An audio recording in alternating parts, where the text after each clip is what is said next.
Let me preface this video by saying that this is one of the most important videos that I have made to date. That if you don't have the time right now to watch the entire video 100% uninterrupted, please hit the like button, subscribe to this video, but come back to this at a later time.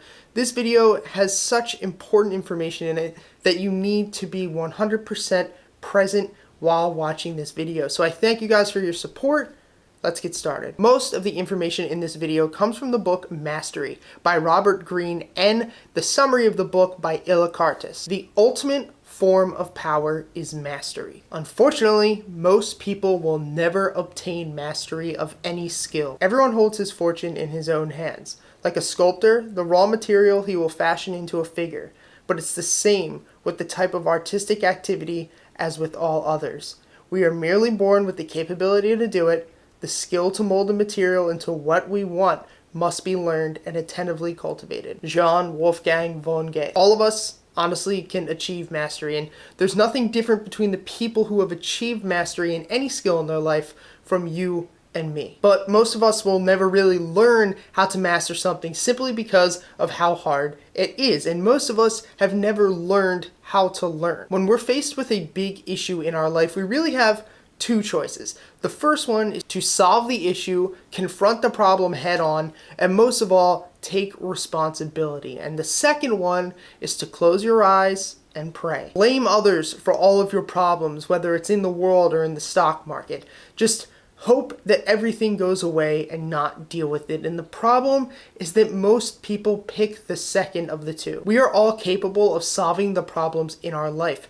Just most of the time it's too hard and we don't feel that we're able to actually do it. The thought that other people have something that you don't have is false. Everybody who comes to me about investing or about the stock market thinks that I have some type of indicator, I have some type of strategy that you can't get anywhere else. And I tell all of you all the time that that's not true. I'm the same as you guys are. I use the same practices that everybody else does, and anybody can do what I do. They just won't, because they won't put in the time that I have. They won't put in the pain and the struggle that I've put in. They won't have a mentality to not stop until they have mastered something. Most of all, they will not trust the process. This is why I tell all of my students that you just have to trust the process that's in front of you. And don't worry about the money. If you were to give most people $100,000, they would be as poor as they were before they had the money because they don't have the skills. That is what makes you rich. Just because you have $100,000 does not mean that you are no longer poor. You wouldn't know how to keep that $100,000 or how to turn that $100,000 into $200,000. The difference between being rich and poor is not monetary. It's psychological and it's built off of skills. Because being poor is just a mindset. This is why lottery winners go broke 9 times out of 10, because who they were before that was a degenerative gambler who didn't have the skills to actually create the money for themselves over a long period of time through mastering a skill. And that's really because they didn't earn it. And what you don't earn, you cannot hold on to. And this goes into the first aspect of mastery, and that is to know your why. What is your purpose? Why are you doing this? Why do you wake up every single morning? If it's just because you have to go to work, because you have to make money, then your life really is not in a good place. I don't get up because I have to. I get up because I want to. I get up because I love what I do every single day, day in and day out. And most of all, I love what I have created of my life. I get to spend time every single morning with my academy and the community that we have created. I love teaching them. I love seeing them fail. I love seeing them succeed. I love seeing all of this, everything that I've created, flourishing into the things that I know that it could be. And most of all, I love creating. I love being able to wake up every day and creating something with my mind and my hands and putting content on YouTube and changing people's lives, even if it's one person. Like, it's the most fulfilling thing that I've ever done in my life, and I get to do it every single day. If my goal was to make money, then there's a million other things that I could be doing rather than trying to sell courses online and trying to be a YouTuber in 2020. There's an old saying, you were born as a peasant and you die as a king. Don't let society or who you think you are tell you who you have to be and what you have to die as. And that is going to move us into the second part of being a master, which is finding your childish wonder. As a child, like, we are all intrigued by things that we love. I, for some reason, when I was a kid, was obsessed with trains. From the age of 5 or 6, I could walk around all these different train museums and I could tell you what type of train that was, what specific model, what was the reason for it, and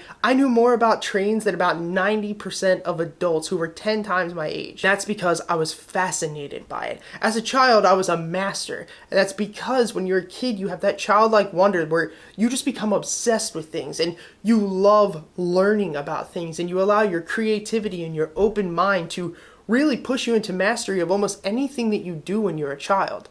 But the issue is that as we get older and older, we are no longer asked what we want to do. We are told what we have to do. We are told to go to school. We are told to go to work. We're told to get a degree. We're told to get married, at 25 or 26. We're told to have kids. We're told that we have to do all of these things. And the more that you're told, the less that you have that childlike wonder and the less chances of you becoming a master at whatever it is. Maybe your childlike wonder is not the stock market. Maybe your childlike wonder has nothing to do with trading. If that's the case, still hit subscribe, still be a part of our community. Just skip the stock market videos. You don't have to be obsessed with the stock market to be happy and to make money in life. I'll be the first one to tell you that. But what I do want you to find out is what your childlike wonder is bringing to you. What is it that you're obsessed with? What is it that gives you the utmost, feeling of joy and passion and purpose? Purpose is the biggest thing as human beings, and you have to find out what that is. Through being told what to do, we lose our uniqueness as humans, and that's the saddest thing. And that's why I say, fuck it, I'm gonna be who I'm going to be. And I still have my childlike wonder. It's just for the stock market and for creating and for all the things that I do right now. And that's why you see a guy who has a criminal record with gauges and tattoos who's a master at the stock market, where you would never think that somebody who did that for a living or had the knowledge and the psychology that I have would look or act the way that I act, because I still have my uniqueness and I've lived that way my entire life. And you guys need to stay unique. You need to be yourselves, and it's through that childlike wonder that you stay unique for the rest of your life. I got into the stock market for money. I really did. That's why I started, and I'll tell you, and I talk about it all the time, that's why I failed. That's why I lost a lot of money. That's why I had so much trouble with this, because when I first started, I didn't love it. I just wanted to make money because I was tired of being poor. But something kept me going, and it was my love for learning. I think it's ADHD, but I have this thing, and a lot of you guys might have it too, where I just get obsessed with stuff. Like, when I first started learning about the stock market, I wanted to learn for money, but I really just wanted to learn because I was bad at it. When I'm bad at something, I want to become better at it. When I'm bad at filmmaking, I want to get better at it. When I'm bad at, producing videos, I want to get better at it. When I'm bad at writing content, I want to get better at it. I have a huge fascination and a huge love just for learning different things. And for the longest time, that is what kept me going when it came to learning and understanding the stock market. Then I realized that I enjoy learning about the stock market, and if I can master this, I will never have to work a normal job that I hate for the rest of my life. And that kept me going because I love to travel, and the thought that I can always work from a computer whenever I want, no matter where I am in the country, as long as I have Wi-Fi, that was amazing to somebody like myself. And my reasoning was no longer for money, but for freedom. As well, I've always been creative. I've been in bands, I've been writing music my entire life as a young adult, and while I don't do that anymore, I'm still allowed to use my creative mindset and create things every single day, whether it's, a new YouTube video or a new post or a podcast. Like, I'm always creating, and that's what drives me and keeps me happy and keeps me unique. You must, even if it's against everything that everyone in your life is telling you,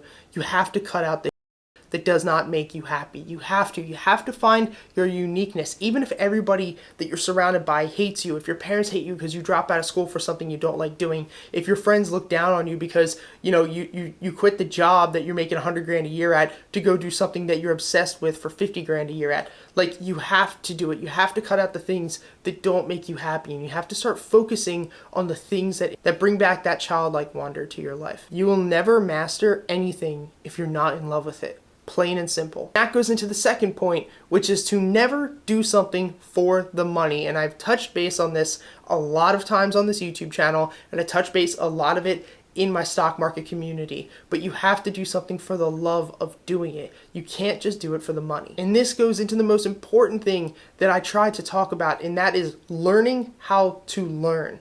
Once you can learn how to learn, your entire life changes, and it's different for all of us. You know, some people are visual learners, some people are repetitive learners, some people can just read something and, already know everything about it from the first time that they read it, and other people have to look over it 100 times before they understand it fully. But understanding how you learn is what is going to make you love learning, and it's going to give you the gift of meta learning. And now I want to go over the 10 steps to mastery that are in Robert Greene's book, Mastery. I highly recommend all of you guys read it. It's one of the best books. You guys know I love Robert Greene. He's probably one of the best authors of our time that is still living. And I think 100 years from now, when people look back on his work, they're going to realize how great he was. But let's start with number 1. And that is simply to know yourself. What do you love? What do you hate? What makes you happy? What do you love about yourself? What do you hate about yourself and you want to change? You have to know all of this about yourself.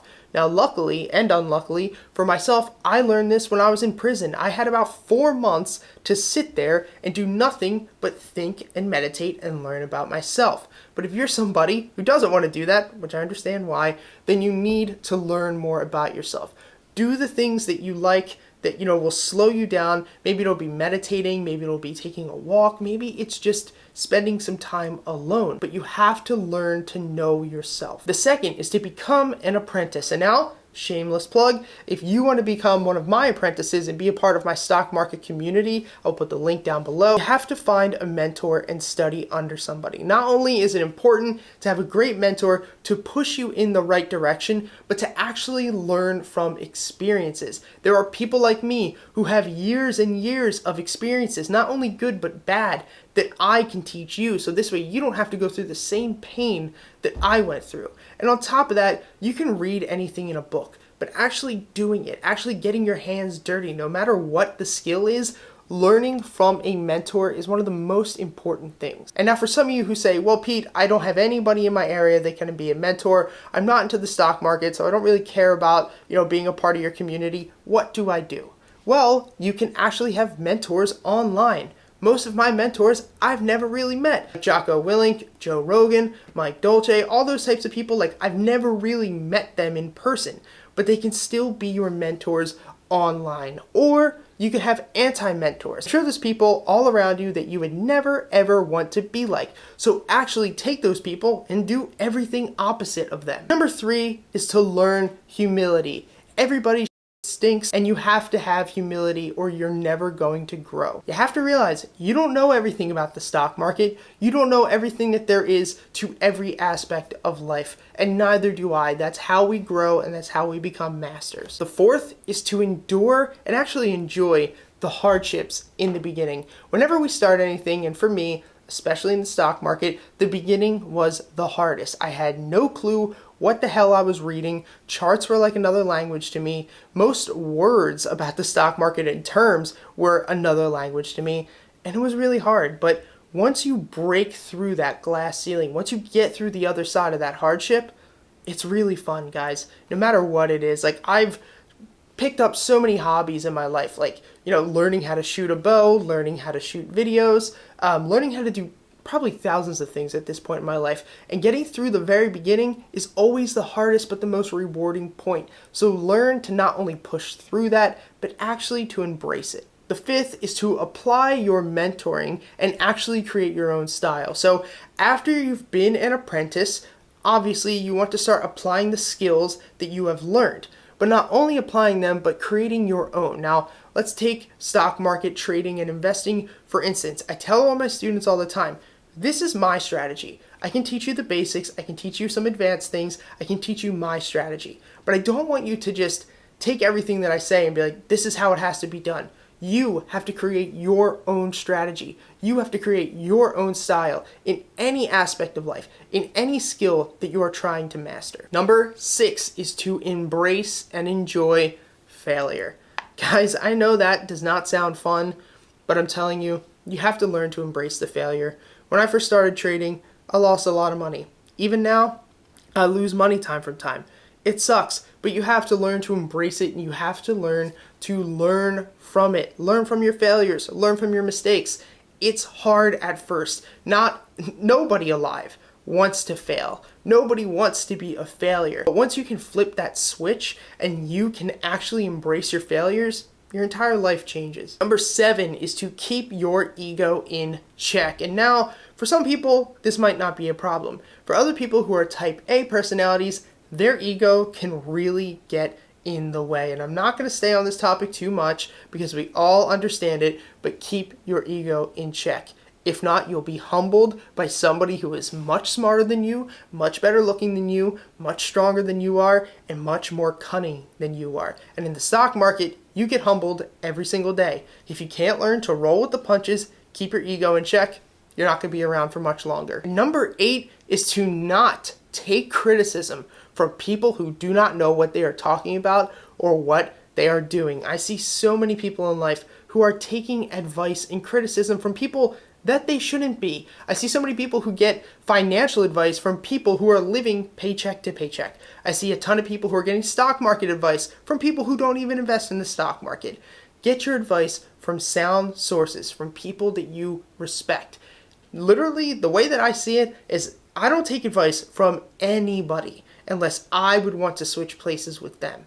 Because if you're teaching me about finances, but you're going to file for bankruptcy, I'm not going to take your advice, and I'm sorry. Number 9 is to destroy your limiting beliefs. Now, if you've read any self-help book or watched any self-help YouTube video, probably hear this all the time, that we have limiting beliefs, that we're not able to push through them, and I'm telling you guys, I thought it was bull for the longest time. Until I remember the first day I made $5,000. And there was like a realism to it where I was like, that's not real. Like, I didn't do that. Like me, poor, grown up on food stamps and government health insurance, and parents filed for bankruptcy, multiple times. Like, we lost our house. Like, I can't do that. And like, I kind of self-sabotaged myself without even realizing it. There is nothing different between you, me, Michael Jordan, LeBron James, Conor McGregor, Gary Vaynerchuk, anybody.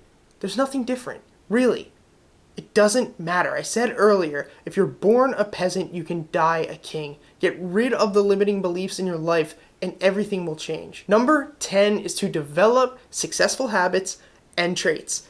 Guess what? If you want to master anything, you have to be on your A game. You have to take care of yourself. You have to wake up early. You have to eat healthy. You have to work out every single day. You have to be loyal. You have to tell the truth. You have to be a quality human being, because if you're not, it's going to catch up to you. And I say it all the time to my students, who you are outside of the stock market every day is who you're going to be as a trader. If you're somebody who is selfish, somebody who is greedy, somebody who's just a real POS, you are never going to be successful in the stock market or in life. And a bonus, number 11, drum roll please, avoid toxic people in your life. Another one that you hear in every self-help book, but guys, this is the most important. Cut out the toxic people that you know are not good for you. Some of them hide themselves very well. Maybe they're not trying to be toxic. Maybe they're not trying to bring you down. If those people are in your life, you still want them to be a part of your life. If they're friends and family, keep them at arm's distance or use social distancing. If not, there are those people who are in plain sight, not good for you. And now I hope that most of you are smart enough to not have them around, but they are still there. And if they are a part of your life, you have to get rid of them. And then there are others that are little snakes hiding in the grass, waiting to strike, wanting to see your demise. We all know them, and they might be a part of your life.